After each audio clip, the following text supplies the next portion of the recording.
काल माननीय मुख्यमंत्री देवेंद्रजी यांनी ज्ञानराधा मल्टीस्टेट कॉपरेटिव्ह संस्था आणि इतर ज्या जिजाऊ वगैरे सगळ्या कॉपरेटिव्ह संस्था आहेत बीड जिल्ह्यामधल्या, ज्याच्यामध्ये बीड जिल्ह्याच्या एकट्या सर्वसामान्य लोकांचे जवळपास 5,000 कोटी रुपये सगळ्या मल्टीस्टेट मिळून त्या ठिकाणी अडकलेले आहेत.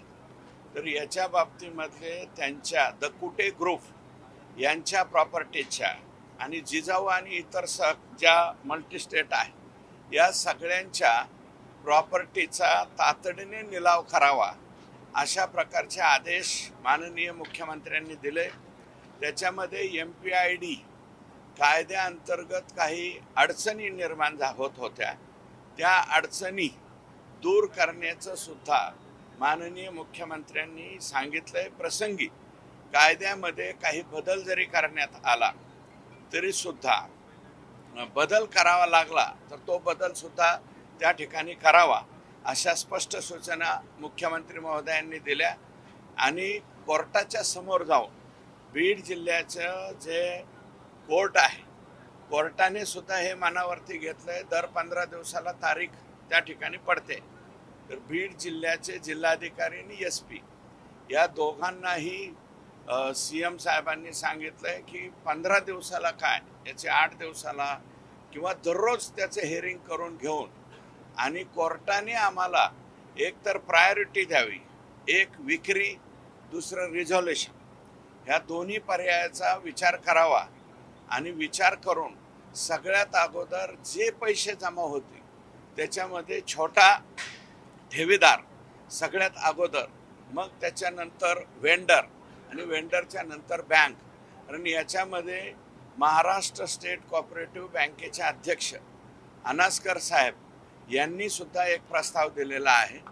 त्याच्यावरती सुद्धा विचार करण्यात यावा असं मुख्यमंत्र्यांनी सांगितलं.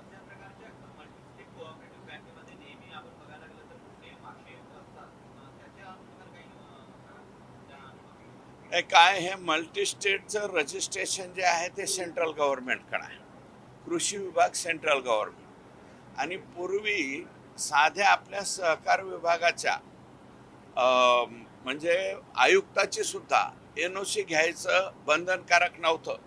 आता ते बंधनकारक केलंय. परंतु मल्टीस्टेट कॉपरेटिव्हमध्ये जे काही व्यवहार चालतात, आता सगळ्याच्या सगळ्या मल्टीस्टेट कॉपरेटिव्ह बेकार आहेत असं मी म्हणणार नाही. हे काही उदाहरणं घडलेली आहे. बाकीच्या काही मल्टीस्टेट कॉपरेटिव्ह अतिशय चांगले चाललेले आहेत, नाही असं नाही, आमच्या जिल्ह्यात सुद्धा आहे. परंतु यांनी बँकिंगच्या व्यवहाराप्रमाणे व्यवहार केले नाही, खाजगी व्यवहारासारखे व्यवहार केले आणि 1 रुपयाची सुद्धा त्या ठिकाणी मॉर्गेज न करता जवळपास एकाच संस्थेला 3-3.5 हजार कोटी रुपये वर्ग करण्यात आलेले, म्हणून हे अडचण आली. तर याच्यावरती राज्य शासनाचं सुद्धा कंट्रोल असावं या बाबतीमध्ये सहकार विभागाचे मंत्री यांना आम्ही बोललेलो आहोत आणि CM साहेब बोलले की काहीतरी याच्यामध्ये कंट्रोल राहावा अशा प्रकारचा कायदा तुम्ही आणा.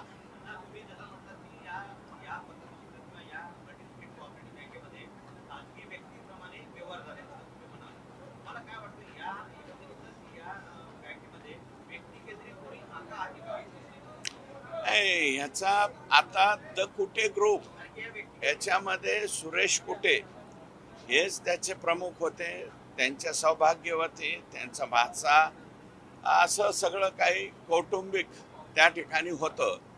अशाच प्रकारच्या काही मल्टीस्टेट जे आहे या मल्टीस्टेट्समध्ये डायरेक्टरांची यादी जर पाहिली एकूण 10-11 तर त्याच्यामध्ये एकाच कुटुंबातले 8-9 लोक डायरेक्टर राहतात. म्हणजे हे मल्टीस्टेट कॉपरेटिव्ह जे केंद्र सरकारने ठरवून दिलेली नियमावली आहे, नियमावलीच्या व्यतिरिक्त स्वतःच्या खाजगी नियमाप्रमाणे हे लोक चालवतात आणि त्याचे परिणाम या ठिकाणी मोठे होतात.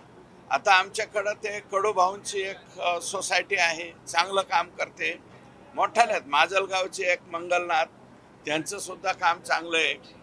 एक आमच्या इथे राऊत म्हणून आहेत, त्यांची मल्टीस्टेट आहेत, ते पण चांगली आहे. क्रांती ज्योती आहे, इतर काही संस्था मल्टीस्टेट कॉपरेटिव्ह अतिशय चांगला बँकिंग प्रमाणे व्यवहार करतायत. म्हणजे असा काही चुकीचा मेसेज जाऊ नये मी इथं बोलून की ह्या मल्टीस्टेट खराब आहे म्हणून सगळ्याच्या सगळ्या मल्टीस्टेट खराब आहेत असं मी म्हणणार नाही. परंतु कौटुंबिक एकाच कुटुंबातले सदस्य असलेल्या ज्या मल्टीस्टेट्स आहेत त्याच्यापासून लोकांनी सावध राहावं अशा प्रकारची विनंती.